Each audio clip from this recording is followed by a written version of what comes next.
welcome back to the Blue Collar Off-Road Podcast. I'm Graham. I'm here with Luke, Cody, and Richie.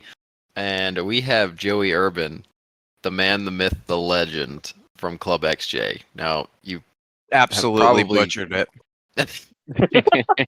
You've probably seen this dude on Facebook.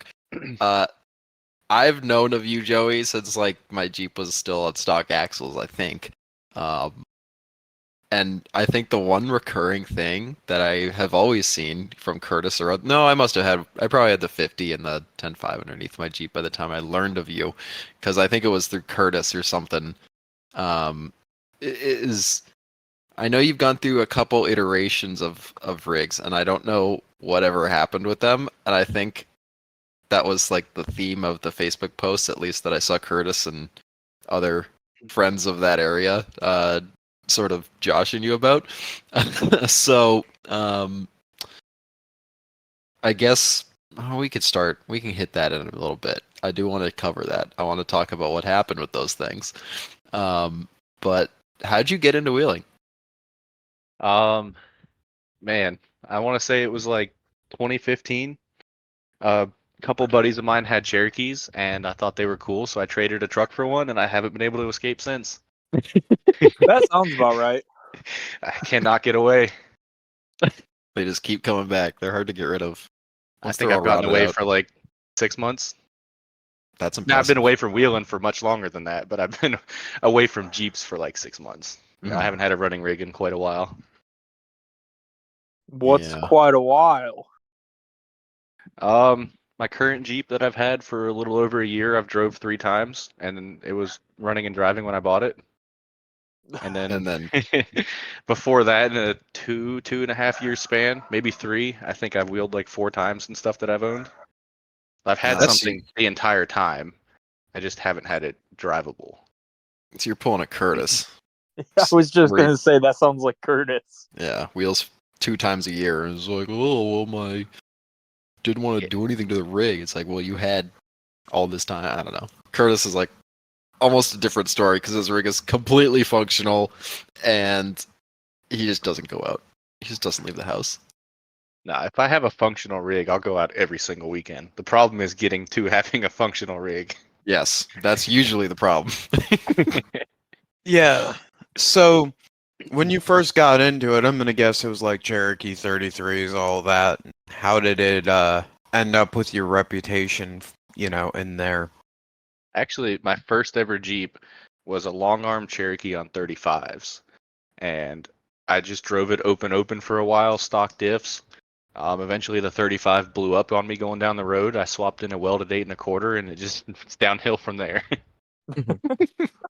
So daily driver at the time to college, welded diff. That's like every Cherokee. That's like the cookie cutter Cherokee off-roader story. I feel like I was there. Luke's been there. Richie's been there. Cody's been there. Was he daily driving? Oh yeah, I guess he was. Yep. I guess it counts. Daily driving a welded rear diff is not that fucking bad.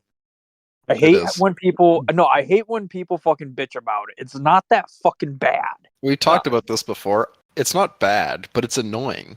Especially when you daily drive your shit. Like, somebody who daily drives a welded diff, unless you have no money, which, like, fair. None of us have a ton of money. Like, if you have any money at all, it is worth it to put it in the rear end so you can not have to deal with the sounds of dead dogs as you turn your wheel as it goes honestly, into a parking spot.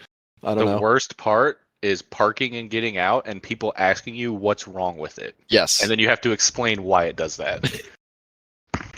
And then you have to look at it. You'll be walking away from it, look back at it, and it's sitting like completely crooked at a 30 degree angle because you pulled in and the leaf springs are all torqued up on one side. I never had that problem. Oh, I've got pictures of my turbo Cherokee with no doors in the Home Depot parking lot. It looks like the whole left side's broken. Mm-hmm. Excellent. My favorite thing with the welded diff is going through the Chick-fil-A parking lot, or not the parking lot, I'm sorry, the drive-through on stickies. They don't know what to do with that. especially with no doors. It's great. 10 out of 10 would recommend. It's just never bothered me. Yeah, it's never bothered me once. Anyways, back to Joey. So you got that. Where were you wheeling? Like, Local spots and Gulches, Gulches is local. I mean, it's 45 minutes away, but by local spots, I mean like drive down after work and go wheeling for a few hours kind of places. Not paying to get in. yeah, I miss those days, but those days no. are. Yeah, I got to be responsible now. Can't do that. Yeah, yeah. Well, I also moved away from my spot to go and do that where I could do that responsibly, aka Richie's backyard. So that didn't help. But Gulches looks like it's got some nasty stuff. Nothing stupid crazy other than like the obvious buggy shit.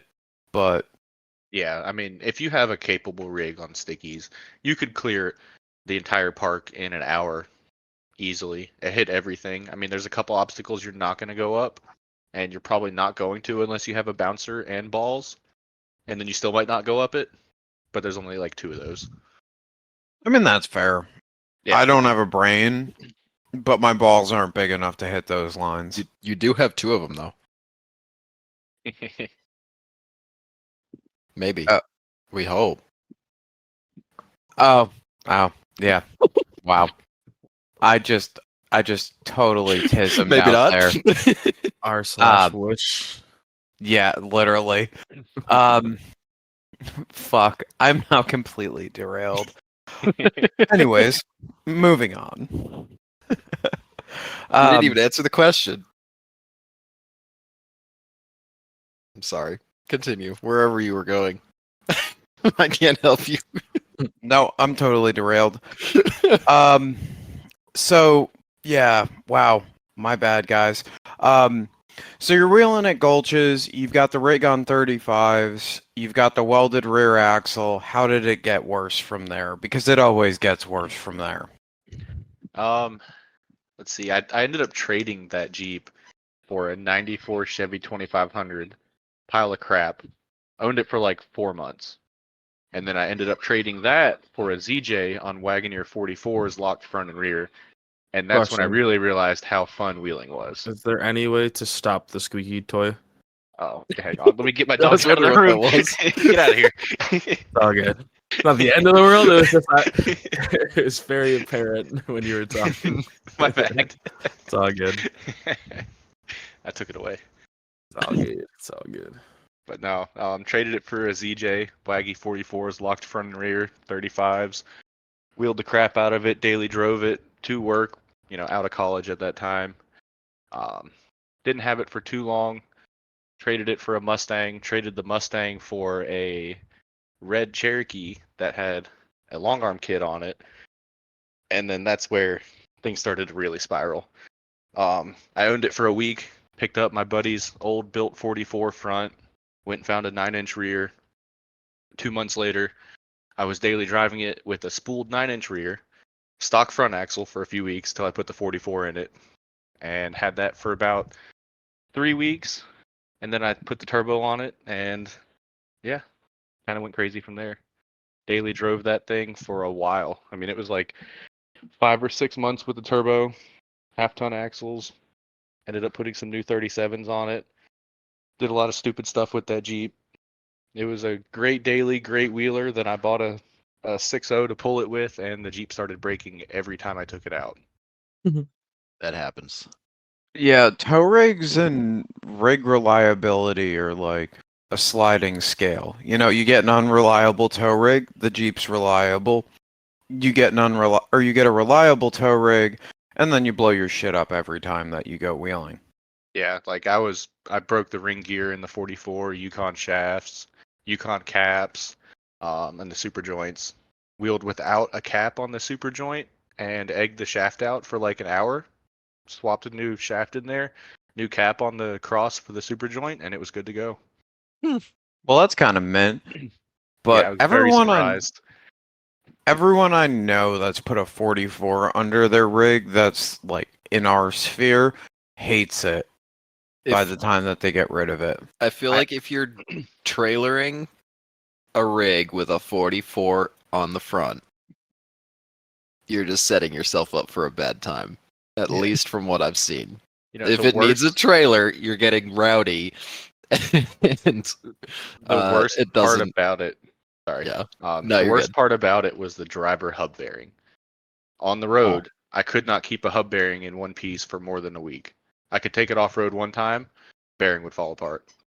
I ended up like I don't know. I replaced the spindle, the hub bearing. I replaced the whole like lock nut setup, everything, and it would just loosen up. I ended up just cranking on it with an impact, and then I wheeled the shit out of it. Modern problems require modern solutions. Yeah, when I stopped trying to actually torque it, it was great. When I was following the not correct procedure, nothing ever happened again. Just go over the torque spec. Yeah, it's fine. I had a the bearing is preloaded. We know that. The bearing was preloaded.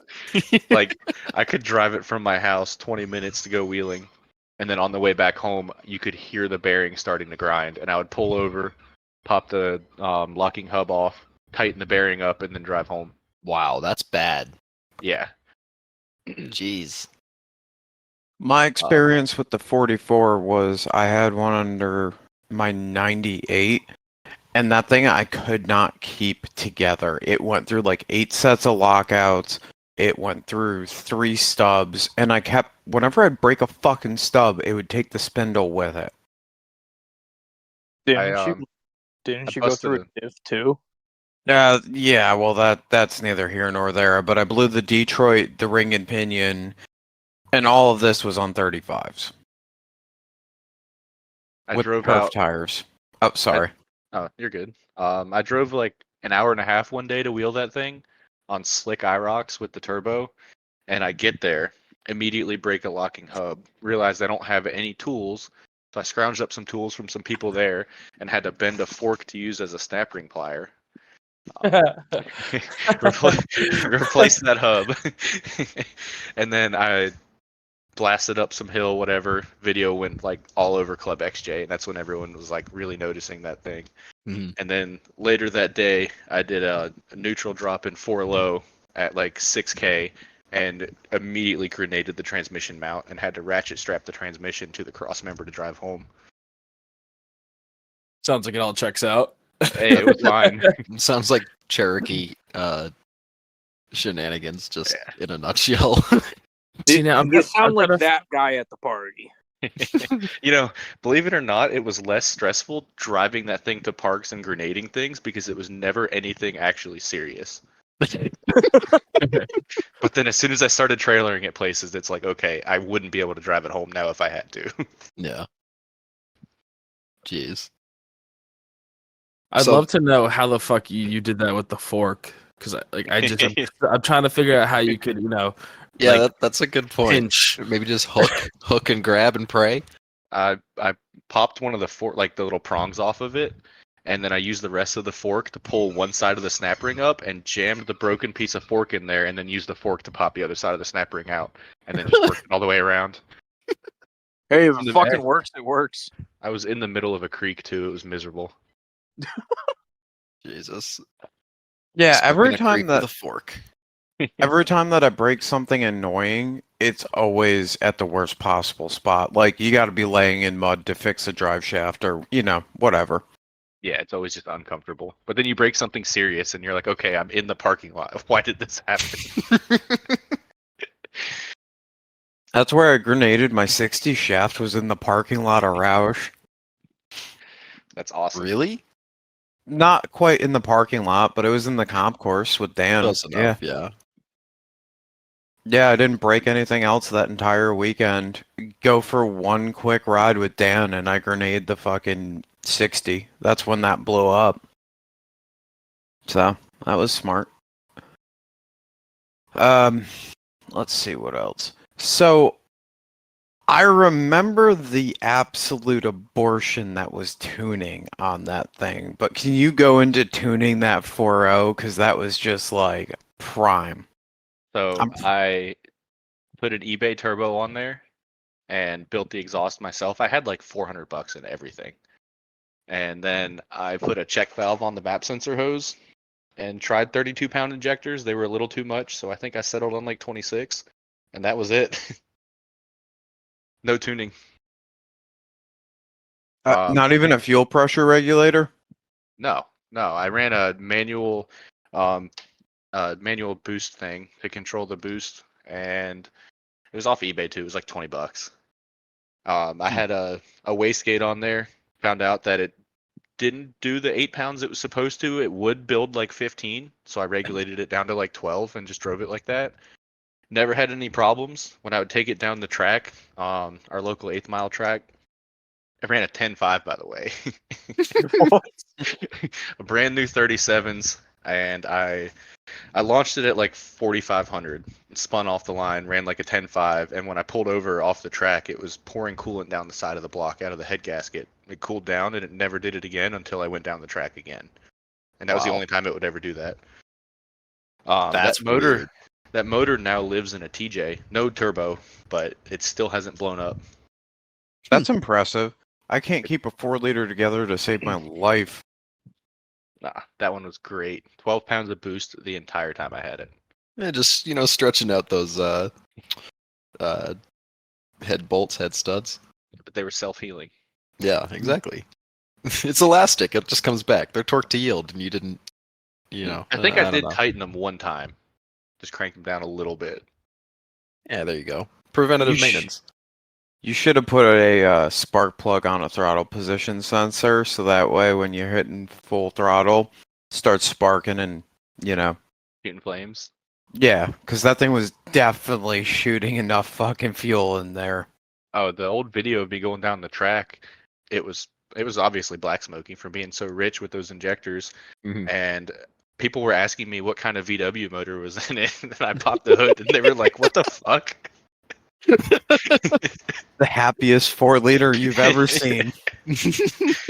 I can't count how many times I was wheeling, and people asked me what diesel motor I had too. That's funny. I mean, so the only other time I've seen a Cherokee like do that in person was my buddy Jacob's. That thing just rolled coal, and it didn't make any sense. Maybe it, and we suspected it might have been a stroker or something. I wonder if it had just bigger injectors and was a junky stroker build, and it just that's what Run it was. rich. I don't know, something like that. It was weird. I cut the cats off it when I did the turbo kit. So that motor didn't know what was going on. It was happy-go-lucky. What you talking about? Sometimes it's better that way. Out of a hood stack too. So I found out while I was wheeling that people like to shove empty beer cans down the hood stack, and about 8 times out of 10 it would launch them out, and the other 2 it wouldn't fire the motor over. It just wouldn't crank. Oh god. It just depends on how hard they shoved it down there. How far would it shoot the beer can? Like 1.5 feet, 2 foot above the stack. Oh, that's not as funny as I was hoping for. I was like, it'd be mint if you could get a good 10 foot out of it. That would have been sweet. I don't think that motor had enough compression to do that. It's better for the turbo that way. Oh, So, why did you get rid of that rig, though? It sounds like it was a riot. So I decided after RBD that I wanted to 1-ton swap it, and that got a little out of control. I ended up cutting the roof off, cutting it in half, and I realized I wasn't going to be happy building that. So I parted it out and contacted a guy locally named Eric and asked him to build a frame for a buggy, and he built me a frame. I had some of the parts left over from the Cherokee that I had bought to throw into it. And that kind of turned into me building that buggy I was working on for like 2 years. Mhm. We ended up becoming friends, and I would go over there. I built it at his house. It was at his house for like 1.5 years in his second shop. Would go over there every weekend, 1.5 hours away, work on it. I would work on stuff for his customers for him for free in return for him helping me with mine. So I wasn't paying for that work either. He was teaching me how to build tube, help me do some work on it. That's cool. So learned a lot. It was a fun project. That chassis is still somewhere. Someone else bought it after the guy I sold it to. Well, so why did you sell it? So I had a ton of money in that thing, and I was ready to buy a house. And the bank wants to see a large amount of money in your account, and that was the fastest way to get it, so I sold it. That's reasonable. Yeah. I actually bought the house that I was already living in from my parents and kicked them out. Yep. Buying houses, destroying the lives of rigs. I parted out so many rigs in this driveway. Yeah, what was the deal with that? Were you just buying them for like $500, beating them for a weekend, and then parting them?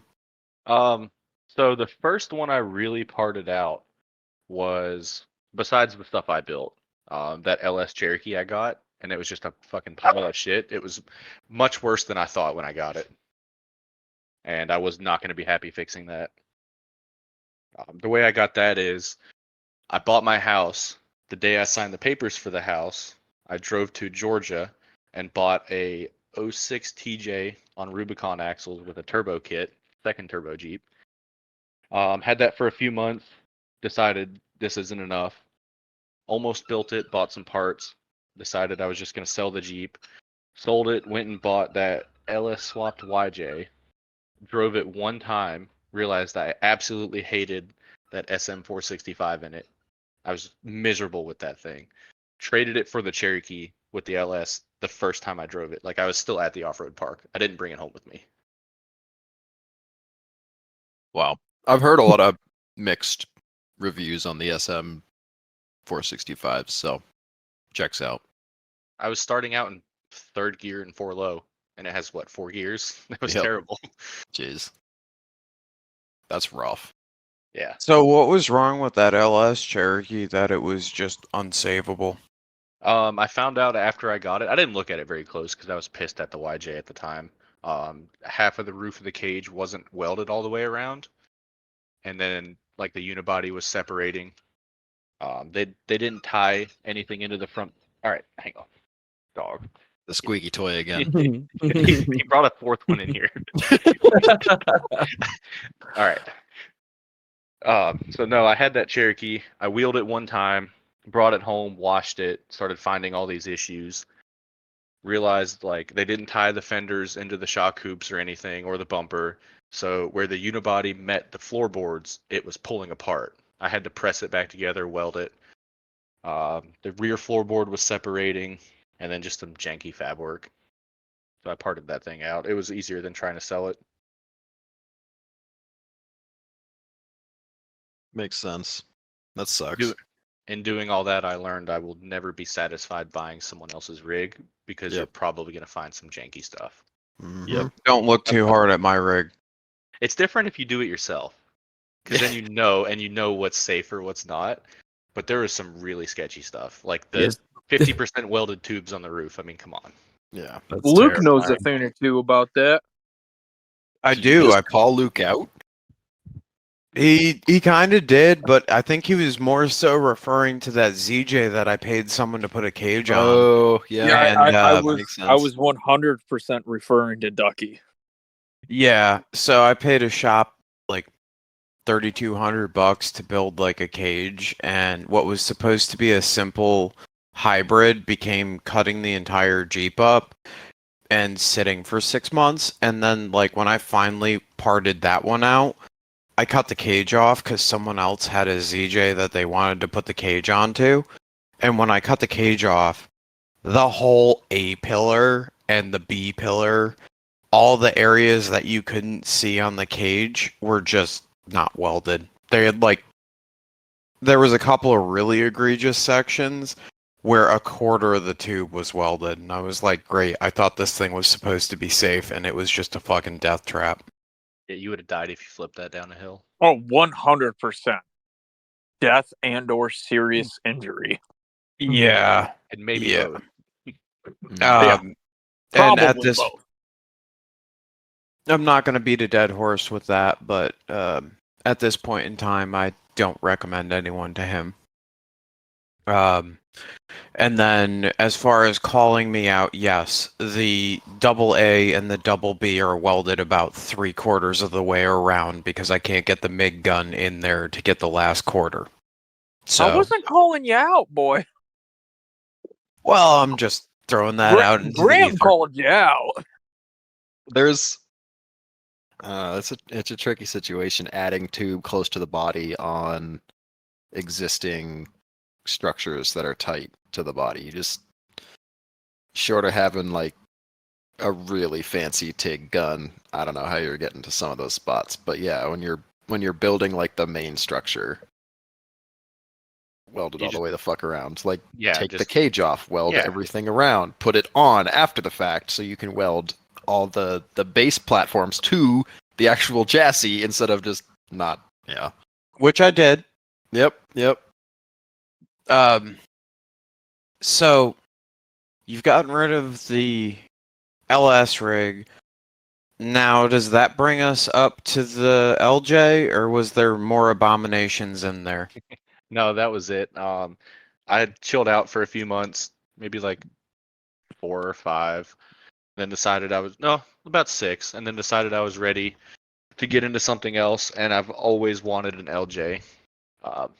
I was traveling for work at the time up in Canada, and was shopping on Marketplace and found this LJ that I have now for a steal. It was $13,000 with a ton of parts on it, new motor, transmission, transfer case, and it's an LJ. So 13 grand for a clean LJ is like immaculate. Not Like bad. you're never gonna that ain't find bad that. at all. Yeah. I brought it home, immediately sold like all the armor and bumpers off of it, and got a few grand out of that. Put some Motobuilt stuff on there, wheeled it once, brought it home, decided, okay, it's time to do more.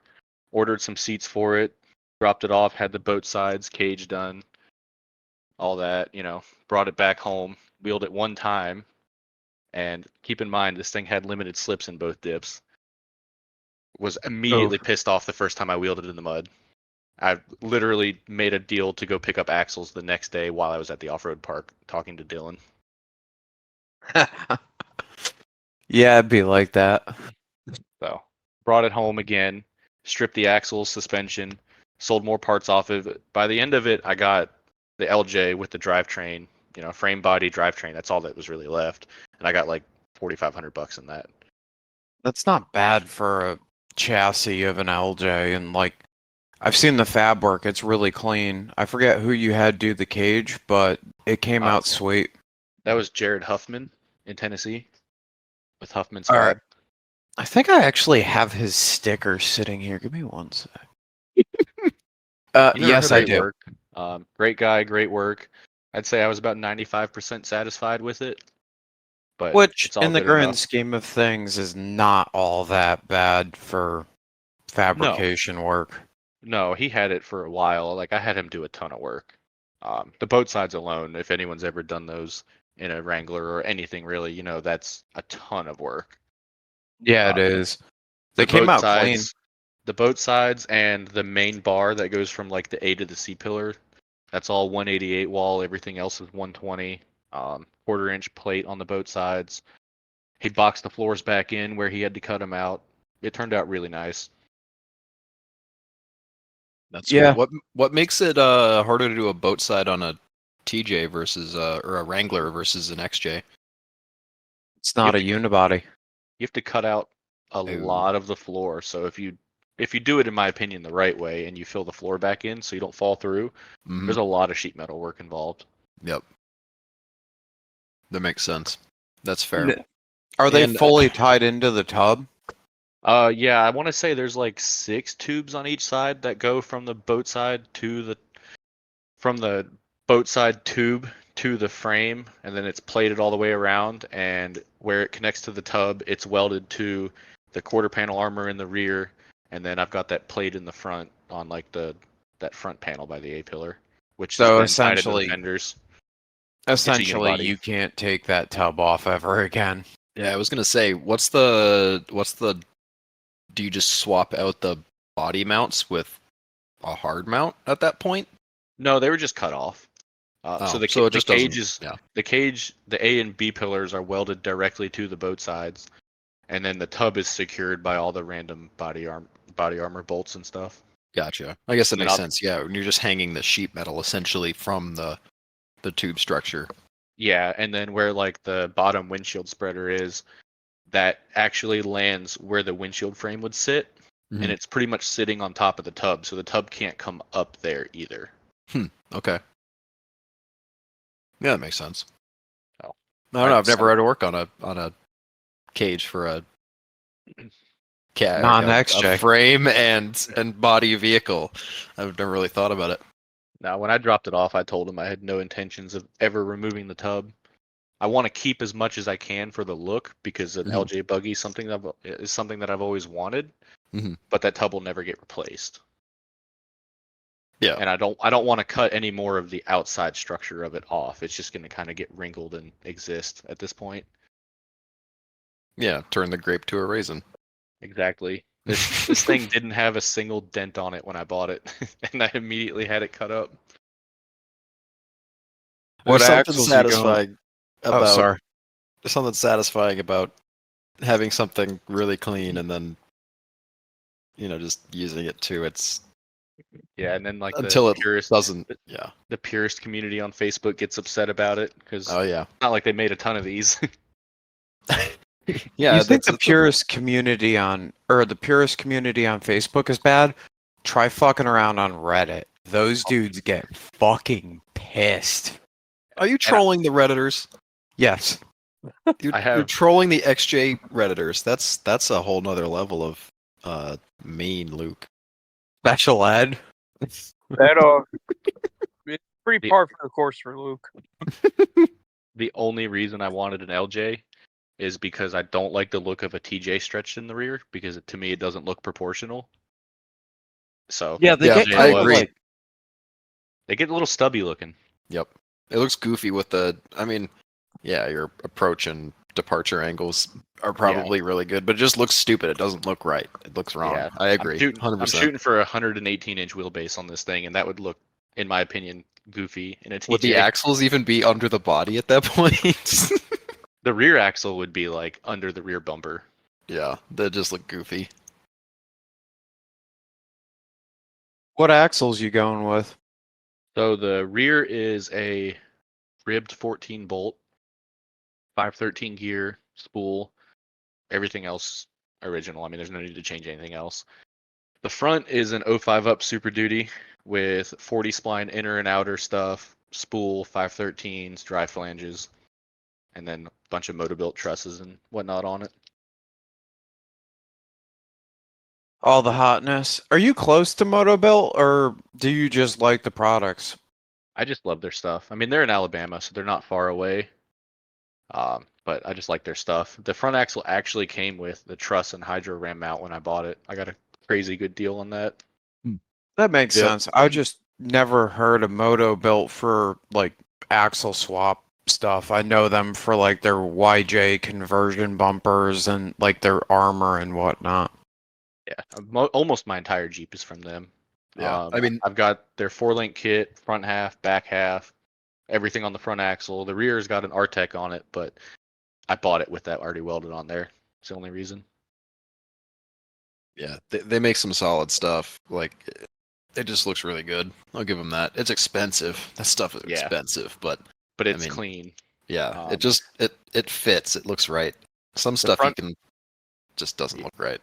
The front truss, like the top plate of it, is 3/8. That's pretty bitchin'. Yeah, it's heavy. That front axle, I don't. Yeah, that front axle is ridiculous right now, and it doesn't have the knuckles or hubs on it. I think we were talking about it like 2 episodes ago. When you build out a 60, they get fucking heavy. Yeah, it's crazy how heavy they get. I think mine, as it's going to be sitting's probably going to be somewhere in the realm of 750, 800. Because it was like 750 before I did all the hydro mounts. Yeah, it's insane. Biggest thing you could do really is some lightweight brakes, which is something I'm gonna make for myself here soon. Throw some Willwood calipers on there. I'm gonna be honest with you. That sounds like way too much effort for something that I'm like happy with. I love the brakes on my rig. Well, I need brakes for mine, so if I'm gonna buy them anyways, and I get pretty good deals on Willwood stuff, so I can just buy it for myself, build some caliper brackets. My buddy's got a kit already, so I'll just copy the part numbers off of his and figure out what rotors he has and buy the exact same thing. I can't fault the logic there. I just never had a problem with the brakes, so like I never even would think of swapping them. It's not a matter of having a problem with them. It's just that they're heavy. They're heavy as sin. Yeah. So like that. So if you have the means to swap them without it costing too much more. I mean, I feel like you throw Willwood or any performance lightweight brakes on anything, it's going to cost a decent bit. But a brake job on a Super Duty isn't cheap to begin with. So No. if you don't have any of that stuff, it's not. I don't see that being too far of a lift. The only benefit I would have to not doing that is I could swap a caliper off my truck in a parking lot if I needed to. I can think of very few situations where that would really come in handy. So it's like, all right, I don't, that's a benefit, but when am I going to do that? Yeah. It'd be different if I was like, saying, okay, I'll swap the shafts out of my truck, but I can't do that. Yeah. I could swap the outers if I put my locking hubs off my truck on there, but I don't want to do that either. Yeah. It just XJ Mike did that. It was fucking hilarious. We were at Roush. He broke there's a trail called Jotter's Way. It's right out of the parking lot, basically. First obstacle of the day, blows a hub up, goes back to his truck, comes back with the hub from his truck, and wheeled all weekend. I did that at my house when I was parting out that LS Cherokee. I happened to be doing a wheel hub job on my F350 at the time, and I broke a locking hub removing it, so I just stole it off the axle on my trailer off that Cherokee. I mean, it goes both ways then. Yeah. So I snapped all the little plastic tabs off that hold the outer knob on. Oh. Is that just like an 05 Plus thing? I thought that was a cheap, shitty hub thing. It was factory. It's just cheap plastic. I guess That's they get gross. weak with the heat and the sunlight. That's gross. I like my 99 to 04 hubs because they're just generic Super Duty hubs. But 05 Plus is probably stronger. Yeah. I think in an 05 Plus you can get like a slug from RCV to replace the actual gear on it, and you just run the factory knob, and they're super strong that way. Oh, interesting. I didn't know that was a thing. Yeah. If they still sell it, I know they used to, because I had a buddy who told me he did it. Actually, now that you say that, I feel like somebody's talked about that on the podcast a long time ago, and it didn't. I think I looked it up, and it didn't make sense because it wasn't a hub. It was just that part you just described, just the just the inner bit. Huh. So interesting. I wonder if they still make that. Not that I've had any issues with the. I have no major complaints about the worn hubs. I've only blown one and it sheared the stub shaft at the same time. So it's like, I don't know if the hub is my weak point necessarily, but If it was. It's not like Yukon's ever going to release theirs, so there's not many stronger options. There'll be a new cool axle swap to do by the time they come out with that. Yeah. It's crazy because they could make so much money on that. Everyone wants it. I know. They could sell that for 800 and people would buy it. Absolutely. That would be too much effort though, because like you have to sit there and reverse engineer some, stuff. From what I understand, they're like almost done with it. But I don't know. I don't know for 5 years. Yeah. They are going to make sure it's hard to turn though. They will give you that. Oh, good. Yeah. I mean, that's probably why it's taken so long. R&D really has to make sure you got to feel the value as you turn it to lock or unlock. You got to get your pliers to lock your hubs. Yeah. Yeah, you're gonna have to print your hub tool out of fucking nylon with carbon fiber reinforcement. Otherwise, it's just gonna shear if you try and use it. It took me like 6 warranty replacements to get that Yukon tool to actually hold up for the ones they do make. I changed it so many times before they stopped breaking. Jeez. Yeah, pliers are probably. I mean, it's in like rock territory, anyways. They're gonna get scratched up. Who cares? Yeah. Channel locks. Call it a day. So that LJ, when you actually get it done, is going to be pretty fucking sweet. I hope so. I still have one thing I hate about it. It's a 6-speed. Oh no, that's terrible. The worst thing that's ever befallen the earth. Save the manuals. Well, the 6-speed in general is just ass. Oh, Are they? They're known for popping out a first and reverse. This one Weird. doesn't do it. My 05 or my 06 did. This one will eventually do it. I guess that band in the transmission is just weaker, whatever. Oh, I thought that you were bitching about it being a stick. Oh, I am Never too. mind. Don't forget that. Okay. Okay. Understood. I like neutral dropping it and then also not having to press a clutch in when I want to brake. I like pushing the clutch in when the rig's starting to get a little too light and just letting the rig fall back on itself. It makes me feel like I know what I'm doing. It's great. But deep down, do you actually know what you're doing? Fuck no. I drive by Braille, and the only thing I have going for me is I've been wheeling the same rig for 6 years. So you've just gotten used to driving by Braille in the same rig. Yeah. See, that's my problem. I haven't been driving the same rig, so every time I get out in something, I have to relearn how to drive because it's always something completely different. Okay, so this is the level of autism that we have driving my rig. You know the line that runs down like from the forming on the hood on a Cherokee? That little raised bump? Yeah, that's right where my diff is, and that's just how I drive. I look down that line and figure out if I'm going to hit my diff. That's perfect. It's great. And then when I'm wrong, I slam into the diff and bend the steering. Womp womp. See, it's easy to just not care if you hit something. Every rig I've ever owned, I haven't cared about actually damaging it, which makes it more fun because you're not stressed. Like the first time I took this LJ out, mint. Everyone's like, "Oh, that's a clean Jeep. He's gonna take it easy," and I'm just like dragging the side of it down a rock at Gulches, and some guy's like, "Hey, you're about to crush your quarter panel in," and I was like, "Okay." It be like that sometimes. I had to bend the tub back out when I put the body armor on to get it to line up properly, and I drove it once. I appreciate the attitude. Yeah, it's just money. They're toys. You gonna slap a AW4 in there, or are you going LS? So I thought about that. You actually cannot swap an AW4 behind this motor without running a crank pulley driven CPS because the crank sensor in an 05 to 06 is on the other side of the motor. So that's it doesn't obnoxious. work properly. So LS is actually the same amount of work and not much more cost versus swapping another 4.0 in with another harness and another computer. And that's why I went with 513s. That's exactly why I went with 513. I knew that's where this was going. Now 513s with 43s and this drivetrain might not be fun, but they'll be fun with the next drivetrain. Mm-hmm. That would be in the dig territory, and That's what we want. You gonna have it done for the meet and beat? No, I don't own wheels or tires yet, and my new coilovers are probably like 7 to 8 weeks out still.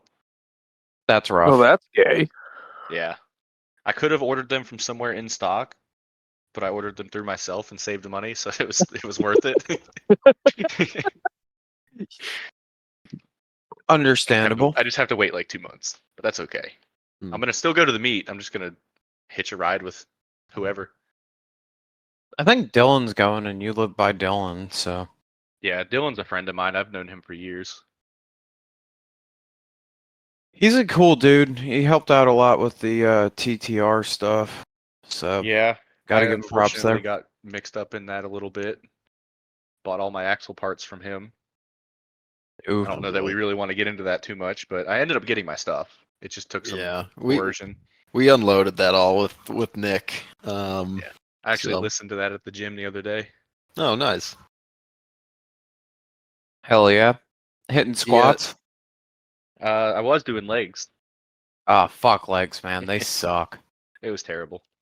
It always is terrible. Arms and chest are like, yeah, today's gonna be a good day. Back day, not great. Legs, fuck my life. Yeah, not looking forward to the next one. I think it's tomorrow. So, before Luke started wanting to hear about your squats, now you bought it through yourself.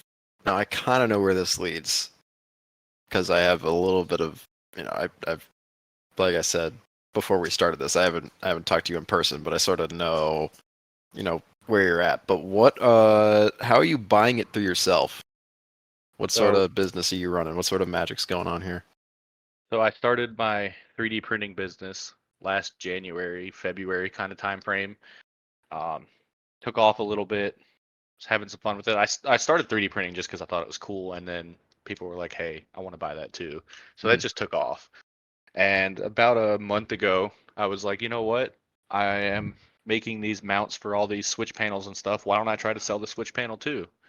Got into that, and then I just started applying to all these other companies, and now I can get a bunch of parts.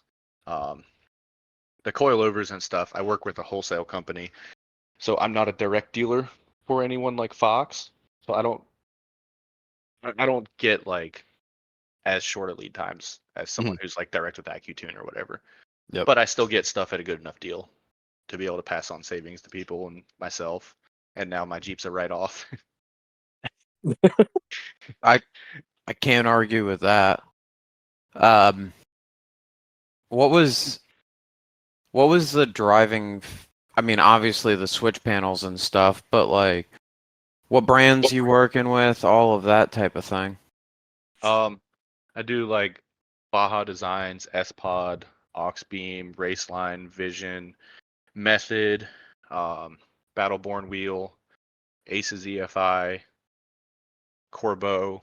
Those are all the direct ones, and then everything else like PRP, Fox, Radflow, pretty much anything else I can get through my wholesale company. How are those Auxbeam setups? They're super nice. I've sold a ton of switch panels for them to people who already had them or have ordered them afterwards or whatever, and they're nice. They're really just a cheaper version of like an S-Pod. They're still like a solid state relay. Because like, I'm looking at my rig and I can't wire to save my life, but I gotta do rock lights.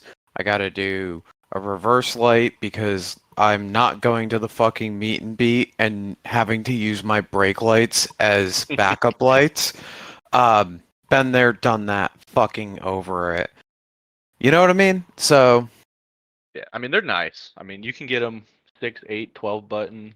The nicer ones have programmable buttons so they can be momentary, push button, toggle, pulse. They have all kinds of functions. I have one. I like it. Obviously I haven't wheeled my Jeep with it because well, we're not there. But they're nice. A bunch of my friends run them too. do they make like a 3x3 or a 4x3? The six As far as button. the buttons go. So the 6 button's like a 3x2, like 3 buttons on down long ways, 2 vertical, and I want to say they're about 3.5 inches wide. Because I have to like rebuild the whole not dash, but like the cup holder area on my Jeep. There's just nothing, and I want to sink one of those into a 50 cal ammo can. Yeah, they're nice. The little button controller is separate from the relays, so you can tuck the relay somewhere else. And since it's all solid state, it's just one self-contained unit. No shit, that's kind of dope. What brand of these are we talking about? Because I know some of the, I forget They're which one it was. Auxbeam.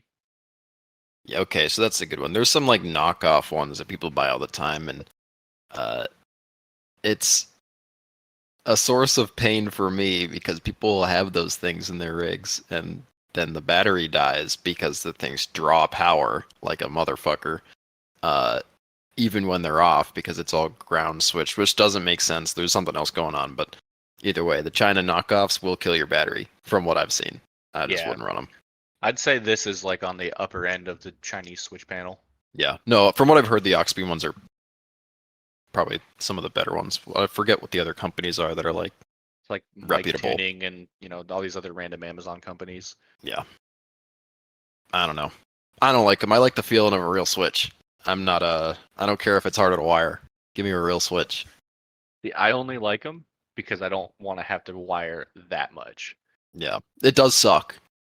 Absolutely. I put it off for 3 years. I only just did it last year. And only for like, I think I've got 5 things. I built it so it has some more, I have more places to put things if I need to expand things, but I think right now it's like 4, maybe 5 things on it. 5 things, because I've got the heated seats on it too. But yeah, it's a pain in the ass. Definitely easier if you have a bunch of like lights and shit you want to wire and don't want to do a bunch of work. Oh, absolutely.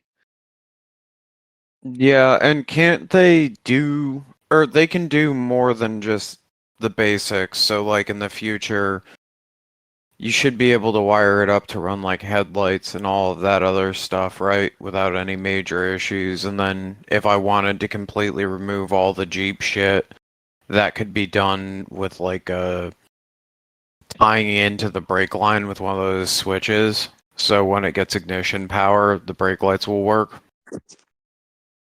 Yeah, I mean, you could get fancy with the wiring and make that happen. Yeah, I'm just trying to think of how to remove the maximum amount of OG Jeep wiring because there is so much under the dash that it's a fucking rat's nest. You think you can do better than Chrysler engineers? Yeah, what's wrong with you? I don't care that it doesn't function like a normal vehicle anymore. The heat working or not working, unfortunately, doesn't really matter that much when you have 2-door that have been removed. Tell that to Sean. Mine had You're changing working the blower AC. motor. I had working AC and heat, and well, now I don't have a windshield, a roof. I have half doors, but they're just kind of skins. So You can you put the choose the windshield- flavor. You can choose the temperature of the air being blown at you. That's not for nothing. It's not for It nothing. still makes a difference having some form of like heat or AC. yeah, the only bad part is where my A pillars go through. The AC vents are cut out to make it, Oh. go. So you've got like 60% flow, and then the other day I was trying to remove the airbag and the center ducting was in the way, and I was like, all right, this is too much work to remove it. So I just took a Sawzall to it. So I don't think any of the ducting actually goes anymore. Your dash is warm. Maybe your feet, the dash will if be you're warm, lucky. yeah. I will say that I wouldn't be opposed to wiring up just the heat for the feet because it is kind of nice when it gets cold to have your steel toes getting warmed up. Because yeah, I like my feet sweaty when it's cold. Nothing better. yeah, shit's meant. Don't worry about it. Hypothermia is too. Just run your exhaust a little bit closer to the floor. Yeah. That is not a problem in my rig. Between the rocks and Sam Turker, there ain't no issues with my exhaust heating my floor. Not a dig at Sam. Just he had to get an exhaust in there and he got a fucking exhaust in there. There's a couple areas where you can't slip a piece of paper between the floorboard and the exhaust, but shit's meant. Well, as long as there's no carpet to catch on fire, who cares? Yep. There isn't any carpet to catch on fire. It's melting the body insulation, but that doesn't matter. Pull that off and don't wear Crocs while you drive. No, I'm talking like the seam sealer shit. Oh, Yeah. That's what's holding it together. Yeah, that's structural to the unibody. I got a buddy of mine, right behind like your center console on a Cherokee, where the back seat floorboard is. That glue kind of came apart, and he had like a 1-inch gap between the floor panels where it was pulling apart. Good stuff. That's amazing. The Jeep had been caged and stiffened its entire life too. Where was this? A buddy of mine, Zach Nelson, used to live down here in Greenville. He just moved, but Doesn't he have Jeep. that What The gold where? one? Sorry, I blanked on what part was separating because I think I may have had The a similar thing. the transmission tunnel by the Oh, like the back yep. floorboard. Yep. Mine did the same exact shit. I don't know why it does it there, but it's all seam sealer. I helped him push his Atlas in place, and I was like, "Why can I put my hand through your floor?" Don't Just worry about it. Hammer it back straight and put some tack welds on it. But I mean, it had been stiffened and caged for Mine years was before that too. happened. I don't know why it happens. I've It's got just a the unibody pulling apart. So on my rig, it's pulling apart there, but I also have a crack running from the original upper control arm mount on the driver's side across the top of the trans tunnel. Hmm. Shit's mint. I don't think about it and don't worry about it. It just creaks and groans. You know, you can go buy the body seam sealer and just throw some on there. It's kind of expensive though. From a parts store, shit's like $50 a tube. Well, go put some RTV on it and say it's seam sealer. That's cheaper. That's way cheaper. Some of that steel stick. Get it in there. Mm-hmm. They basically hand those things out like candy. You can take a handful of them for like $5. And then fix your Cherokee. Mm-hmm. Why are Cherokees so terrible? Because they're cheap. I suppose. I don't know. I love mine, but it's fucking terrible. That's why you love it. I don't want to hear it. Not Yeah, another word. I guess I just like terrible things because that new tow rig is also terrible. It's lovely. I So- can't wait till it starts falling apart. Yeah, it's gonna be great. It's So- a second gen. It won't take long, Graham. I know. It's already. It's got the second gen dash. Don't worry about second I'm watching gen mine dash. crack slowly. It wasn't cracked when I bought it, but it sure as hell is now. It's getting Well, at least it doesn't just randomly explode when you hit a fucking pothole. there. Are you speaking from experience? Yes. No, I want to see that. I want to see that happen. Do you I wear wouldn't safety even be glasses mad. while you drive. Are you kidding me? I almost crashed the thing on 84 fucking because I hit a pothole and the dash exploded and fucking I got hit in the face by a piece of plastic. I screamed like a little fucking girl and I almost took out a fucking Jersey barrier. Oh, man. Well, I mean, things can't be that much better for Joey. He's got a 6.0. No, I have a 6.7 now. Oh, things can be a lot better for Joey. He's got a 6.7 now. I have a 6.7 that is way too fast for what I use it for. What's done to that thing? It obviously, the usual tune delete, S364 non-VGT turbo, 50% Oh, those sound over so fuel pump. fucking good. Yeah, it's around 600 at the rear wheels in a 4-door long bed on 37s. Jesus Christ. I wonder what it would put down on stock tires. It made right before I bought it, the kid I got it from is local to me. It made 595 on 35s with a bad tune that was fuel cutting, and I fixed the Jeez. tune. God damn. That's a zesty tow rig. Yeah. The Jeep's not even behind it. It just goes. That's Yeah. always nice. The one time I drove Colin's truck, I was like, wow, I can't even feel the trailer. So with that shitbox second gen I just bought, it's got a Vlair dual disc in there, and the thing rattles. So my coworker comes walking up to me and he goes, "Hey man, your truck sounds like shit when it's in park." And I'm like, "What?" It doesn't have a P. It's a manual. That's the clutch. No. I've heard Dodges when the torque converters go. It's that. And I'm like, all right, I'll get looking for the torque converter for it. I'll let you know when I find it. My truck with that turbo under like, I don't know, 2000 RPM, it doesn't spool at all. Maybe like 1800. So driving through a parking lot, it sounds like it's a gas. And Oh, I've had that's so weird. many people ask me why I have a lifted gas Super Duty, and I'm like, it's not a gas. And I've had to pop the hood at my work parking lot to show some of the older guys at my old job to prove to them I wasn't driving a gas truck. Jesus. They couldn't just take your fucking word for it. I'm like, all right, first of all, it says F350 on the door panel. Find me one gas F350 made in 2014. They made a couple of them. Did they? Yeah, there's actually quite a few over where I live. Interesting. They're more popular in cold climates for work trucks because, they start. Yeah. Oh yeah, we don't have that problem here. Nope. I'll remote start it when it's like 25 degrees. Piss off the neighborhood at 6 a.m.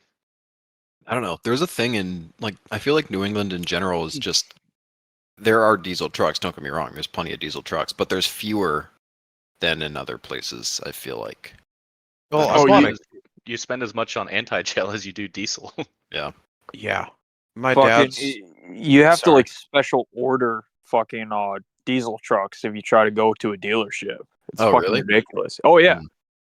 In the what is it, like 15 dealerships around my area, there might be a total of 10 diesel trucks. Yeah, That's there's just crazy. not And as big of a I'm of market course around here. talking brand new. I can go to like 10 dealerships within 10 miles, and every single one of them will have as many as you want, brand new.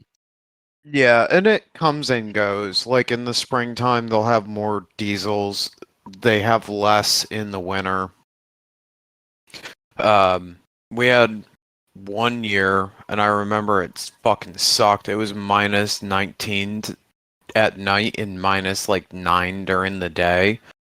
We ended up gelling up my dad's commons and having to build a cardboard fort with propane heaters underneath it, and then using a hairdryer on my mom's hairdryer on the VP44 to get the fucker to start, and it didn't get shut off for like a week and a half. That's obnoxious. Granted, this was like 2014, 2012. I think Richie got dragged into I that did. debacle. I helped with the cardboard. So it hasn't gotten that cold there recently, but it does get that cold there, and it fucking sucks. I know my truck won't start in minus 19, or at least I'm willing to bet on that. But What if you put the anti-chill in there? I live in the fucking South now. The diesel is not never going mind. to be anti-gel to begin with. I don't know. I was still in for whatever reason. I just never got past your cardboard fort. I just figured you were still here. I miss some of that shit though. The beers were mighty delicious after that at like 3 a.m. with the sound of a Cummins 3-cylinder high idling in the background. There's nothing better than a cold 3 a.m. beer after any project. Can't argue the logic there. Now, fuck. So you're only spooling that thing at $2,000? That I want to say under like maybe it hits about 10 pounds around 2,200. It goes from like nothing to 10 almost instantly, and then a few hundred RPM after that, it's almost 50. What's that thing tack out to? I forget what they run up to. Isn't it like 4K? 45, I think. Alright. Because, like, I got offered a 363 through one of the guys that's been on the podcast for a screaming price, but if a 364 on that truck is not spooling, that would be a very bad choice on my bone stock second gen. So it spools. It just doesn't spool like cruising through a parking lot. But when like you're driving normal down the road- driving. Normal driving, it'll spool. Like I usually cruise around like 10 pounds, maybe 12, 15 at most, driving around town in red lights. If I actually, drive it like I would on the highway, it'll cruise at 30, 35. Alright. Stock It's kinda map goofy that sensor. yeah. Stock map sensor only reads 43.5, so I don't know exactly how much I can push. I that know it's truck at least studded? 43.5. No, it's a bone stock motor besides the turbo and pump. The important parts first. Yeah, that's all that matters. Yeah. I'm just Transmission's good for like 650, so we're gonna say I'm under that. Yeah. Hope for the best. Well, it says the it's good wheels. till that, so it's not more than that. yeah, those trucks make good fucking power though. It's easy. I mean, exhaust, tune, fuel pump, turbo. That's all. You're Yeah. making tons of power. Yeah, I'm looking at like the list of parts that I want to buy and it just keeps growing. The diesel autism is starting and it's gotten terrible. Yeah, I was Yeah. pretty fortunate. I bought mine with everything done to it except for the wheels and tires that I put on it, so I didn't have to spend all that money. I just had to buy the truck.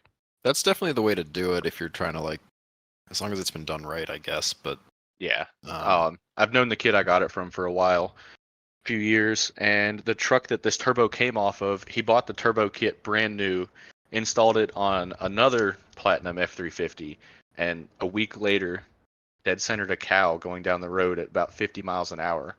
Totaled the truck, turbo kit was saved, so he put that turbo on this truck when he bought it. damn Understandable. Yeah. cows. Full grown cow. Like the pictures he sent me, the grill was pushed back like a foot and a half. Jesus Christ. Fuck. Yeah. He flipped the truck like 6 times. Turbo was Yeah. fine. Hopefully he's he okay. walked away with or from that one. Oh, he had no injuries. That's crazy. The turbo, the intake piping that like goes right under the hood, there's a nice like rub mark where the truck flipped over and pushed down into it. Just cosmetic. Yeah, It it's tells a fine. story. It's a minor blemish. It doesn't hurt anything. You want to know what did that? A cow. Yeah, a fucking cow.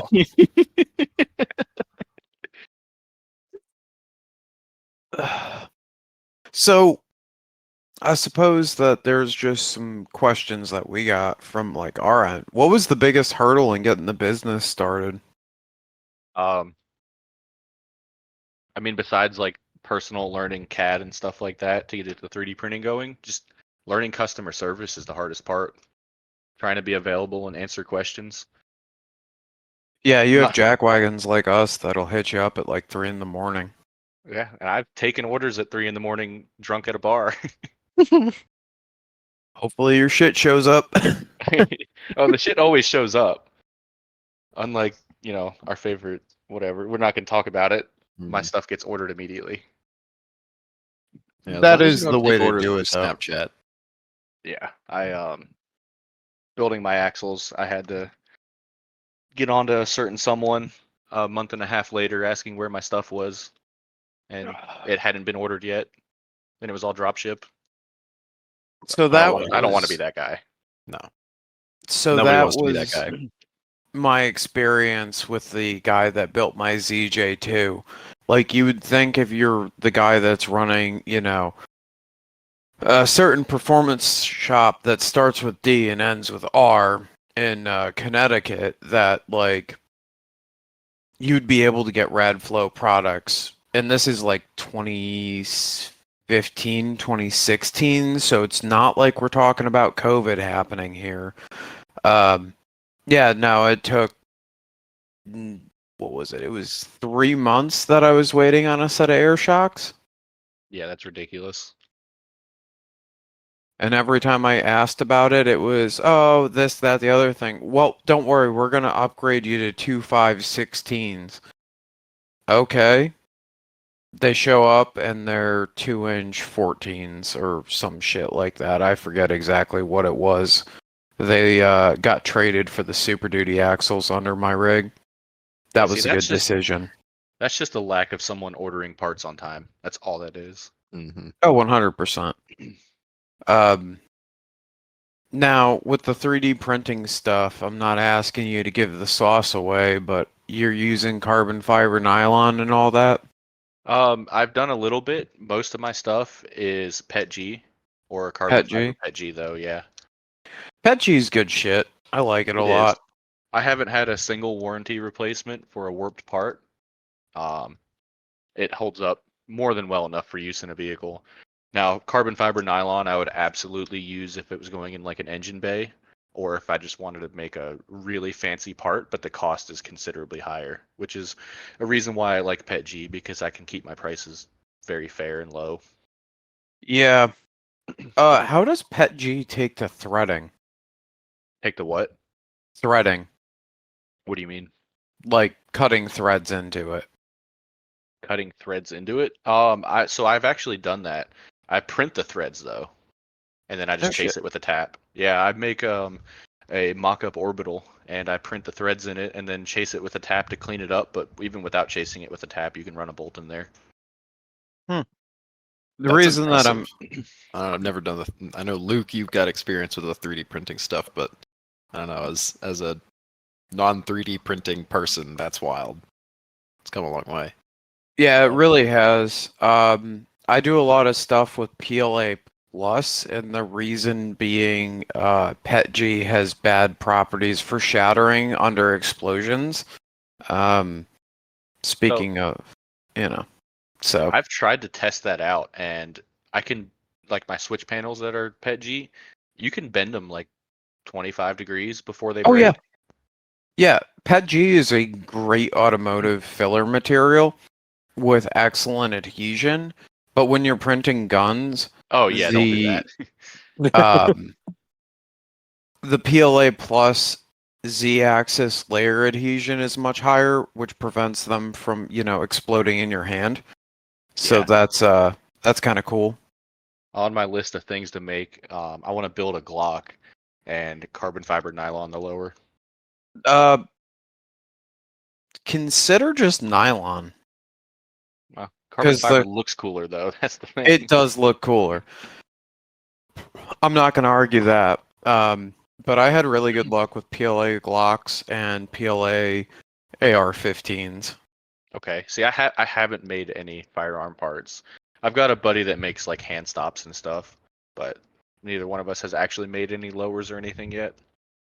A good lower you can get about 1,000 rounds out of. That's not bad.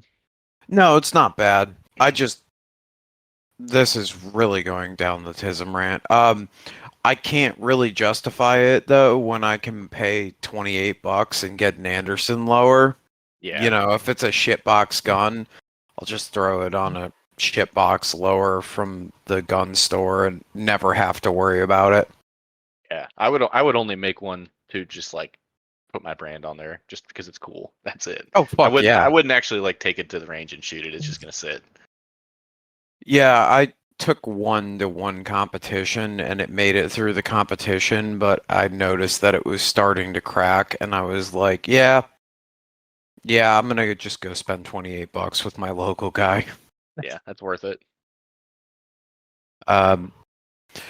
So with the PETG though, I'm gonna have to order one of them switch panels because I like the one that you make for the Cherokee that replaces the radio.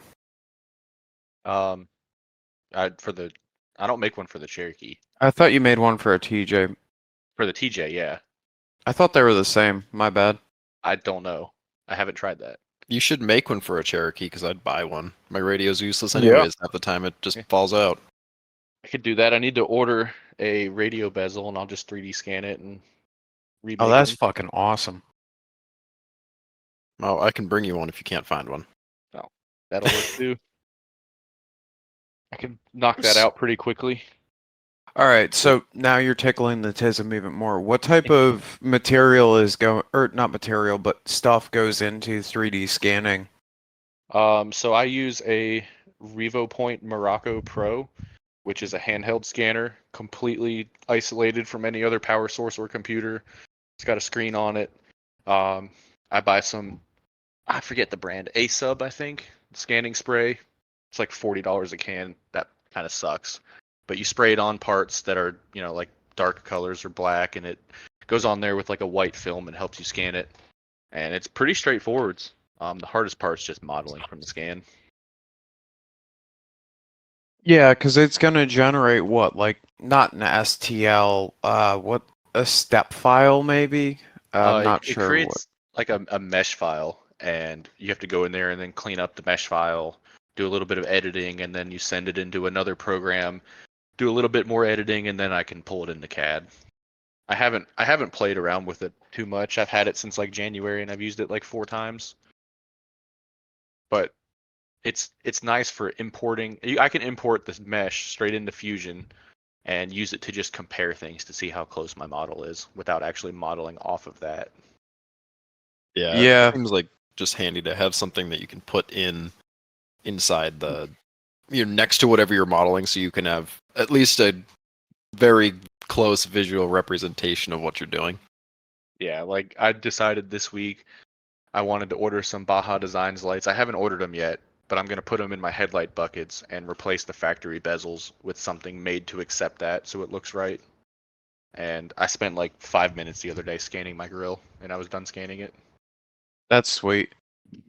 By the way, I figured out what was wrong with my Fusion 360. They finally decided that I am not a student, so I'm working on getting my work to give me the appropriate license for that. So that's cool. Full license kind of expensive. Yeah. I just a few months ago they put out a sale. It was like half off if you signed up for a recurring year. So I got it for like 300 something bucks, pretty much indefinitely now, every year. Nice. That's pretty sweet. Yeah, Yeah, normally that's I think it's like sick. 700. Something like that. It's expensive. I've looked at it. I'm trying to get my work to just pay for mine because, like, hey, I can model stuff at home and, send that to you guys. Mm-hmm. But we're gonna see how they're that not goes. buying it yet. They're not buying it yet, no. We have it. Like, that's the program that they so you use. just need to get a license. Yeah. Oh, just get buddy with somebody who's got one. And Well, the IT guy's on the opposite end of the building, so it's kind of hard to get buddy with him when the shop's that. I'm not saying. I'm just saying somebody in the shop must have it. Yeah. Fusion, you can actually do like 95% of the stuff with the free license. There you They go. You don't even need to rejected pay. my free license for some reason. I had the student license, yeah. That's why I hit you up to get me that template, which by the way, it looks fucking sick. Nice. Glad that worked out for you. Yeah, a couple minor tweaks, and I had to fight with the slicing software to get it to behave, but, hey, whatever. So, no complaints here. So, do you have any questions for us? I mean, not really. Looking forward to meeting everyone at the meet and beat this year. Yeah. That's gonna be a good time. I'll be bombing around. I know Graham's gonna be bombing around. I'll have Richie with me. It'll be a good time. I know Cody's possibly going, but probably not due to some work-related stuff. Yeah, good park. I've never wheeled there. I've been there, but it's not far from me, so easy to get to. Yeah, how far is AOP from you? I want to say like 5 hours. That's not great, but it's not terrible. I'm 4.5. Oh, that's not bad. No, I'm anywhere from like 3 to 4.5 hours away from pretty much everything. Harlan, AOP's Windrock, or not RBD. Hawk Pride. That one's a little further away. I think that was. How like is 7. Hawk Pride? It was great. I've been there once for RBD in 2018, and it was a blast. I would love to go back. Because they're pretty It's definitely close. not an easy park. You're gonna either go there and not do anything, or you're gonna bomb your shit all weekend. Hell yeah! A few really good rock gardens that are super long. Like, don't they also have a bunch of big fucking ledges? Yeah, there's some huge stuff out there. Not like bouncer ledges, but like they're just big. Yeah. I like AOP though. Like, it's just a cool park, and it's an hour away, and yeah, it's great. Life is good. One of the last trails I hit out at Hawk Pride, it was like 10 p.m. when we started, maybe 11. Pouring rain. This rock garden. I mean, you can't see the end of it. Like, you have to go through a few curves before you get out of it. It took us an hour to get through the rocks, beating on your stuff the entire time. Parked and watched Carter Williard going up this hill, and I've got a video on my Instagram. He was beating it off the rev limiter, and I don't know if he like pushed the clutch in or something, but he rolled back and bounced, and the whole Jeep just shut off. Oh. And we don't know what happened, but after a minute it cranked back up. He did it again and flipped it. And we're the only two in the park. At this point, it's probably like 1 a.m., pouring rain. There's no way I could have flipped his Jeep back over. Like, we were just trying to get off the trail at this point. He flipped it, landed back on all four wheels. Neither one of them spilled their drinks. They were both just chilling in there. Everything was fine. That's funny as fuck. Harlan's a good time, too. Harlan's on my list for this year as well. Harlan has been, by far, I think, my favorite park. I've been there multiple times. I like AOP more. I think we got like the worst taste of Harlan when we went. It was just pouring rain the entire time. It was just a nightmare. Is that the Thanksgiving trip this year? I don't know. I've never been there in the rain. I've been there after the It's rain when rough. it's still wet.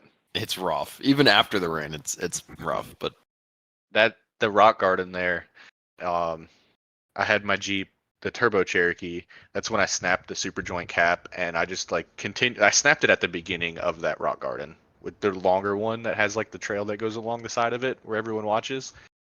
I think I know what you're talking about. Nope. Bombed through the whole trail, missing a super joint cap. Wheeled for like another 30 minutes or so. Drove it out of the park.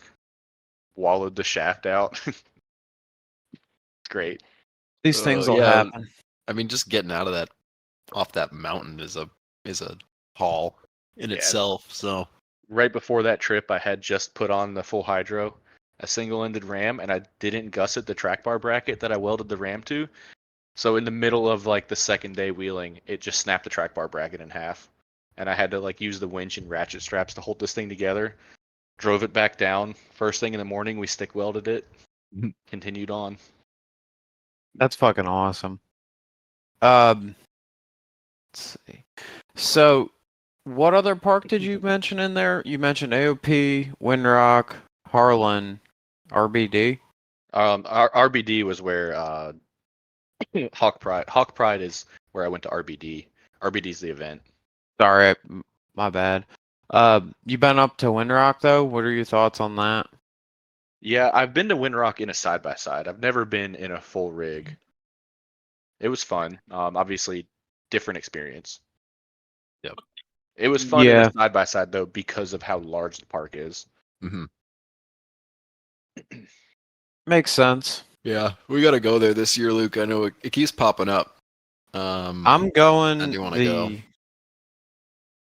Let's see. Where the fuck is it? All right. Give me 1 second. I will tell you the date that I will be there, and then I know that I'm planning on making multiple trips there because Logan won't shut up about it. So I just am accepting defeat and gonna go on my way with that. Make sure you buy the GPS map because it is 73,000 acres. Yeah, I think that May 24th, 25th, and 26th I'll be there. But if it goes well, I will keep you updated and we can plan a better trip. Yeah, I was going to say, I don't know if I can make that one. I wasn't expecting you to. I was expecting Logan and them to. I want to have just a nice quiet ride, and if anyone shows up, they show up. But, you know. Yeah. Like, it's probably going to be Logan, Dave, myself, and whoever else decides that, out of Logan's group, that decides that they want to show up. But I want to go and hit that spot where you see the video of Oreo rolling her shit. I've seen a picture of it. I haven't seen a video. There was a video. I don't remember the spot, but it's off of Trail 15. It's one of the closer to the parking lot ones. I want to just go hit that because that looks like a sick set of ledges. I might try and drag Brandon Carroll into that too. Although that might be the same weekend. He could probably show you how to roll it there. I think he was there with her. Yeah. There's a lot of great photo spots out there too, especially if you have a drone. I don't have a drone. That's something that I wanted to get into, but I've been busy with other stuff, and it just keeps going by the wayside. I feel like you should not get into drones, Luke. You already have too many expensive hobbies. Yeah, and I was gonna say they're not cheap. The good ones aren't, at least. No. You'll Yeah. spend like $1,000 for a cheap good one. Hmm. Fuck, that ain't that terrible. I'm getting into night vision, and it's like, Oh God. You got to wheel with them. fuck yeah. Fucking, You don't need headlights. nope, just no headlights, just, 2 tubes of 40 degrees of vision. Let's go. What could go wrong? It only works though Fucking if your whole nothing. group has it. Otherwise, you're just gonna get blinded. Oh, fuck yeah. Someone like Dylan's gonna show up with the fucking power of the sun, and I'm gonna fry a No, set of you'll be able to hear them from a mile away, so you just know you gotta get ready to take off the night vision. All right, I got 20 minutes before I got to take these off. I can hear Yeah. them in the distance. Between the LS and the fucking boat speakers he's got on there. Yeah, I was referencing the boat speakers specifically. I don't know. Boat I remember. speakers are the size of a small child. Yeah. I was at like the top. We were all sitting at, was it Granny Templeton or Oatmeal? One of those two. I was like pretty high up on this trail, and it's basically, I don't know what the verticality of it was, but it was quite the climb to get up there. And at the bottom I can hear Dylan's rig. It's just like clear as day, Dylan's music, and I'm in like my enclosed Jeep with my stuff like just kind of on. I'm sitting there waiting, and Dylan's music is overpowering everything else. And I just got a chuckle out of it. It was a good It's like, time. all right, Dylan has arrived. Yeah.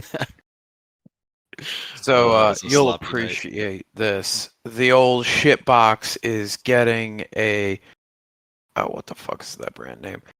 Kenny Mutu UTV 16-inch soundbar with double bass speakers because Nice. I'm finally fucking over hearing just fuel pump. I put You a don't like the sound of my people? No, I don't.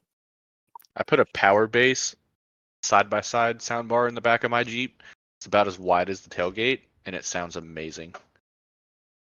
I'm gonna guess it's probably more than $150. We're dipping our toe back into having a radio now. It's been so long without one that I don't actually care at this point, but I'm starting to care just a little bit with that fuel pump. Okay, yeah, this one's not $100. It was 600. Damn. For a But I sound feel like bar? that's like on par for like decent sound quality for something. That's yeah. true. That's But true. the number one feature that made me pick this one is it has a round head unit that allows you to turn it off without having to reach behind you. You can press the power button on okay. there, and then you can Bluetooth straight to it. Oh, that's mint. Yeah. That is ain't fucking bad for mint. $600. I mean, if you're getting that, like, is it like waterproof and all that too? Oh yeah, I hose it down. It's Ethernet from the little head unit all the way back to the speaker, and that's the only connection. And then it's got a power and a ground. Shit, that ain't bad then. Fuck. And is it That's pretty good. it's sort of like a standalone thing. It's not a radio, right? It's just a receiver. Yeah, For it's just a receiver for your phone. Gotcha. Yeah, that's nice. That's what I need. I need the single DIN radio and the chintzy eBay or Amazon brackets keep breaking on me, and my radio goes flying and everything. It's rips out. hilarious. It's awful. He'll hit third gear, get the nose in the air, and the radio will just ejecto seat, cuz. I did that once. Yep, I do remember that. I had that happen in my Cherokee, and it never worked again after that. I had to get a new radio. Yeah, I don't know. It's just been a constant battle. It just kind of it's floated in there for a long time because I just Yeah, gave wasn't up. it Good Evening Ranch forever ago that you had the piece of fucking duct tape across the front? No, I don't think that was me. It's always just sort of floated. It's always worked though, but I think the wiring back there is just finally fucked. I'm trying to remember who it was, but I remember someone had the same problem and they just had a piece of duct tape from the top of the dash down to the bottom of the radio to hold the radio in. I don't That- think That was was me, Luke. Yeah, you're Okay. thinking of Richie. That was glorious. Also, And I it forgot was about. a piece of electrical tape. Thank you very much. Can't forget the electrical tape on the computer speakers. No, the speakers forgot didn't about have any those tape things. on it. The speakers were just wedged in place. Yeah, that worked out real well, didn't it? It's fucking fine. I don't know what you're talking about. I'm scared to sell you that fucking Comanche because Lord knows what's gonna happen to it. It's gonna get I am speakers. not doing any of the wiring on it. Someone Thank else fuck. is. Don't let Preston do the wiring either. He fucking ain't touching it. Oh, RJ, I'll help you out. You're gonna see it in a That year with was my plan. self-tappered computer speakers in there. The self-contained speakers weren't computer. self-tapped. They were just fucking wedged in place. I know. I'm saying you're gonna self-tapper the new ones in because the old ones didn't last very long, wedged in the corners. Oh no, I was actually gonna get like an actual like sound bar from a side by side or something. Mm-hmm. Yeah, nice save because now you know that they exist. I knew they existed before, jackass. No, you didn't. Nah, no way. Way too convenient. No, for us the to be talking XJ about it. came with the computer speakers, and I thought it was hilarious, so I didn't want to change it. It came with them. Yes, Okay. it did. It did. It came with it. Sorry for the downbound spiral here, Joey. But yeah, that was great. I was fucking laughing my ass off when we picked that Jeep up and it had computer speakers wired in because the door speakers died. Honestly, It's like that sounds like a legacy feature that shouldn't leave.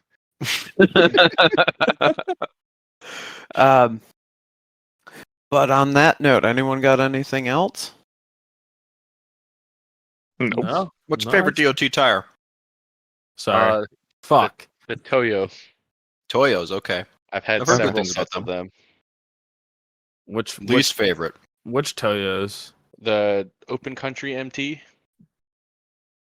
I think I've had Okay. like 4 sets Okay. now, 237s, 235s. That is Okay. the only DOT mud tire I will buy. Wow. Honestly, I though, like them. they're altering. I forget which exact model it like, or not model of whatever the fuck it's called, but I know they're altering wicked good like tow truck tire, like tow truck tire. Jesus fucking Tow rig? Where the fuck? Yeah, tow rig. Tow truck tire. Dude, I don't know. My brain's all fucked up from today. I'm with Luke. I'm just. Anyways, they're really, really good in the snow too. We had them on a few different plow trucks, and wicked surprised with how well those tires do. But Yep. oh yeah, Also, did you know that the Toyo MTs and the Nitto MTs are made in the same place? I hate Toyos now. Fuck those things. I think they should all burn. I can't. At least that was the rumor from someone that worked at the Toyo tire plant that I talked to. So I mean, I feel like that'd be like saying that like Goodyear and BF Goodrich are made in the same factory. no, because Toyo owns Nitto, I did not know that. or Sure? the other way around. Yeah, positive. They're in the Hmm. same family of tire brands. We're gonna need to get the Luke fact checker on this one. Yeah, you know what? I was Okay. on it this because I'm not saying you're wrong. No, I'm pulling it up right now because you're asking for a fact check. I'm gonna. I Double just, check one of on the that. I just have a first. feeling there may be people like, no, they aren't. They're two different companies. It was already a search in Google, so like somebody has already okay. asked this question before, but there's a whole that's a lot of words, and I ain't reading them. Okay, well, while they're looking it up, They're what's your sister least- companies that are ran by the same people and the same and manufactured in the same facilities. There you go. So they're the same thing. One just has a cooler tread pattern. I'll Yep. let you decide which one that is. We all know it's the Nittos. Sorry, Joey. Least favorite DOT tire. Least favorite, by the way. That's what I said. Least My- favorite. My Cherokee, the first set of 37s I put on it were IROCs. Garbage. Makes sense. Makes sense. Didn't you say those were bald IROCs though? Only the front ones. Nah, fuck those okay. IROCs. IROCs suck. All right, so I'll take that back. They were bald when I got rid of them. They were probably half tread in the rear and 30% in the front when I got them. And within 500 miles, they were bald. Oh, fuck that. I drove it to and from Gulches one time and lost half the tread, That's Wow. wild. including like bad? 5 hours of wheeling, and I didn't do any burnouts. A, how old were they? And B, how bad was the alignment on that rig? Because holy shit. It was an even amount of wear, not the alignment, and I don't know how old they were. I never checked. Because I I feel like I also put, didn't grip anything. They sucked. They were bald. At one point they were bald. I put a decent bit of miles on my IROCs, and I never had any issues with that on them. So I'm kind of surprised. Do you know what load rating they were? I have no idea. They were the 37 1450 on a 15, I believe. Oh, those are They're- wide. They were balloons. Jesus Yep. Christ. I do want to Wait, try what? out a set of the 42. I think they're the 14.5 R17 stickies. I What's would that? fuck with them. IROC stickies, I think he means. Oh, okay. Yeah. I got stickies on the rig. After having stickies on the rig, I don't want to go back to DOTs. Yeah. Why would they make a 36 and then also make a 37? The 36s are bias, the 37s are radials. It says it's a bias. That's just weird then. That was the Yeah. logic I got told way back in the day. That seems so fucking odd. Why would They just do fill them that? up with more air. The Toyo MT, the open country in a 15-inch wheel, is a 37 1450 too, which is obnoxious and something that's going to run a 37. Which is I like wide tires though, so When I bought That's my Jeep, wide, it though. had the 30, 40, and 44 in the rear with those tires, brand new, 1450 wide, and it worked, but that was a lot of tire width for that 30. Actually, you know what's really surprising about this 37, which is fucking cool, is that it's a load C. My 36s were a load D. So it's interesting that they offered a load C, because that was one of my biggest gripes with these was the fucking sidewalls were so thick that like even on like honestly I'd run them at like 4 psi and I never could get enough squish out of them to really see those tires do something. So it's That's how my cool. IROCs were. Like they were just always ballooned out. Those Toyos I put on the Cherokee, first time I wheeled it, I got the tires put on. The very next day, went to another local spot. Friend's parents own a mountain. We used to wheel out there all the time. Pulled the valve cores out till the tires quit hissing, put them back in. So it probably had like 2 pounds. Wheeled all day with it, drove it down to the street to the gas station, filled it back up, and they were perfect after that. I'd run them in like 8 pounds, no bead locks, never debead, and they would fold like nothing. And another weird note, the max PSI is 30. What the fuck? Like what? I mean, I guess and you might as well just have Flintstone wheels made out of rock. yeah, but like that just seems so fucking odd. I mean, granted it is a C, so I guess that's a fair point, but like still I would have figured like I don't know. That seems odd. Anyway, less about these tires. I feel My like it apologies. could probably take more air. Yeah, that is a weird Yeah, right? low pressure. It's just a recommendation. Yeah. Well, I don't know. They'll blows put the max rating on tires, and then tire shops will fill them up to like 80 psi, and you drive it home, you're like, no, absolutely not. Yeah. Every Well, they fucking think- time. I think max means recommended. Yeah, literally. you ain't Okay, wrong there. For Like my even 30. I mean, they think big tire needs more psi. It's like it's actually it's the opposite. Thank you. Thank you for overfilling the shit out of my tires. it's every time you get a new set of tires, you go wheeling and you're like, all right, time to air out. Oh, well, they were at 65, so it's going to take me a few years to get down to 15. Give me a few minutes, guys. At one point with the Cherokee, for like 3 months, those Toyos never left 10 psi while I was daily driving it, and you couldn't even tell like they were not wearing whatsoever. That's too funny. That's too funny. Alrighty, it seems again we're kind of slowing down here. We already kind of started doing our closing out thing. Yeah, but seriously, what's your social media stuff so people can kind of follow you, keep up to date, and stay up to knowledge with what you got going on? My Instagram is just Joey_urban. I don't post on it a ton. Occasionally, I'll post stuff with my Jeep. Most of my stuff's just on my Facebook, which is under my name. Feel free to add me. All right. Yeah, man. Well, thank you for coming on, dude. Yeah, appreciate it. Also, don't you have a page on Facebook too? Urban 3D? Yeah.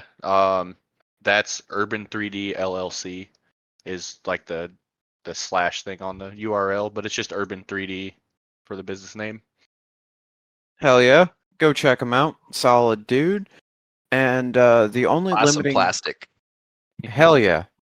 Squirted out plastic is fantastic. That's my new slogan. And remember, the only limiting factor in what you can do is you. Absolutely.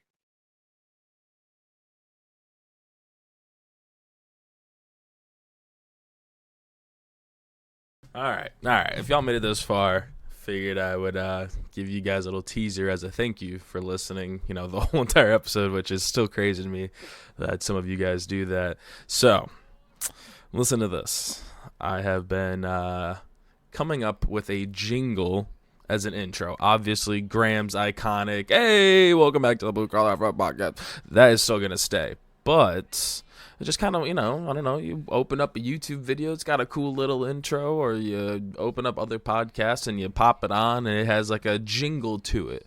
It gives you something, to, I don't know, just gives you something to think about or kind of, feel involved with more every time you listen. So, the one that I have worked on and come up with is about to play. It's a longer version of the actual thing that I'm kind of thinking in my mind. But if you like it and you think it might be a fun little, tune to hear every time that you turn on the podcast, go over to the Instagram, go into the DMs, and just let me know what you guys think, because obviously I can kind of adjust it, change it, do different things, make it longer, shorter. However, the actual song that was created is like, I don't know, a minute and 30 seconds. Obviously, that's not how long the intro tune is going to be. It's probably going to be somewhere around the 15 to 25 seconds range.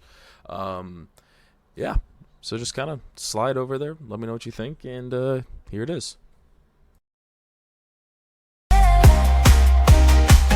From dusty trails to the great unknown, we're forging a path of freedom.